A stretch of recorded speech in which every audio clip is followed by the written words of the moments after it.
اور شریعت میں کیا فرق ہے؟ سادہ لفظوں میں اگر میں عرض کرنا چاہوں تو میں یوں عرض کروں گا کہ ہماری مقدس مائیں بچپن ہی سے گودیوں میں بٹھا کے ہمیں جو پہلا درس دیتی ہیں وہ یہ ہوتا ہے کہ اصول دین 5 ہیں، فروع دین 10 ہیں۔ اصول دین 5 ہیں: توحید، عدل، نبوت، امامت اور قیامت۔ فروع دین 10 ہیں: نماز، روزہ، حج، زکوٰۃ، خمس، جہاد، امر بالمعروف، نہی عن المنکر، تولا اور تبرع۔ دین اور شریعت میں سادہ لفظوں میں فرق یہ ہے کہ جو 5 ہیں انہیں دین کہا جاتا ہے، جو 10 ہیں انہیں شریعت کہا جاتا ہے۔ شاباش، سارے بولو حیدری، بڑی مہربانی۔ جو 5 ہیں انہیں دین کہا جاتا ہے، جو 10 ہیں انہیں شریعت کہا جاتا ہے۔ ایک اور توجیہ عرض کروں آپ کے سامنے، دین اور شریعت میں فرق کیا ہے۔ یوں سمجھے عزیز نوجوان سرفا کے بیٹھے، یوں سمجھے کہ دین ایک بڑے دائرے کا نام ہے، اس کے اندر شریعت ایک چھوٹے دائرے کا نام ہے۔ شریعت دین کے اندر ہے لیکن پورا دین نہیں۔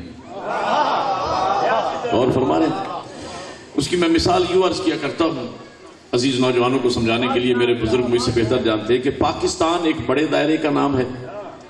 دائرہ چھوٹا بھی ہو سکتا ہے، بڑا بھی، اتنا بڑا بھی کہ پورا ملک اس میں آ جائے۔ پاکستان بڑے دائرے کا نام ہے، اس کے اندر پنجاب ایک چھوٹے دائرے کا نام ہے۔ بڑے دائرے کو پاکستان کو وفاق کہتے ہیں، پنجاب کو صوبہ کہتے ہیں۔ پاکستان کے 4 یا 5 صوبے ہیں۔ وفاق کا قانون پورے ملک پہ 4-5 صوبوں پہ لاگو ہوتا ہے، جبکہ صوبوں کے قوانین دوسرے صوبوں میں جا کے بدل جاتے ہیں۔ پنجاب کا قانون کبھی خیبر پختونخوا میں بدل جائے گا، خیبر پختونخوا کا قانون سندھ میں بدل جائے گا، سندھ کا قانون بلوچستان میں بدل جائے گا، بلوچستان کا قانون گلگت بلتستان میں جا کے بدل جائے گا، لیکن جو وفاق کا قانون ہے وہ پورے ملک پر لاگو رہے گا۔ اب میں دین اور شریعت اگلے جملے میں سمجھانے چاہ رہا ہوں، سر اٹھائیے گا۔ ملک کا قانون پورے ملک پہ لاگو رہے گا، وفاق کا قانون صوبوں کے قوانین دوسرے صوبوں میں جا کے بدل جاتے ہیں۔ یہی فرق ہے دین میں اور شریعت میں۔ دین بڑے دائرے کا نام ہے، شریعت اس کے اندر چھوٹے دائرے کا نام ہے۔ کیا مطلب؟ جو کبھی نہ بدلے اسے دین کہتے ہیں، جو بدلتی رہے انہیں شریعت کہا جاتا ہے۔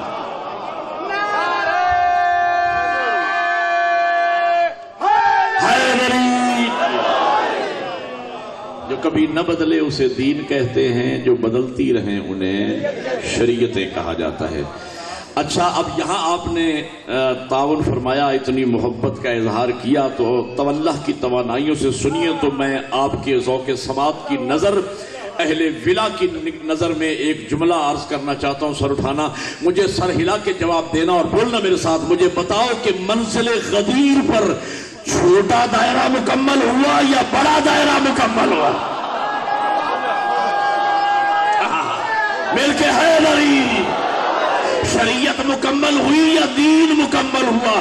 اگر تو اعلان ولایت امیر المومنین کے بعد قرآن کی لفظیں یہ ہوتی الیوم اکملت لکم شریعتکم، آج کے دن ہم نے تمہارے لیے تمہاری شریعت کو مکمل کر دیا ہے، پتہ یہ چلتا چھوٹا سرکل مکمل ہوا ہے۔ لیکن جیسے ہی پیغمبر نے مولا امیر کا بازو پکڑ کے اعلان کیا من کنت مولا ہو فہذا علی مولا، حکم نازل الیوم اکملت لکم دینکم، آج کے دن ہم نے تمہارے لیے تمہارے دین کو مکمل کر دیا ہے۔ پتہ چلا علی کی ولایت کا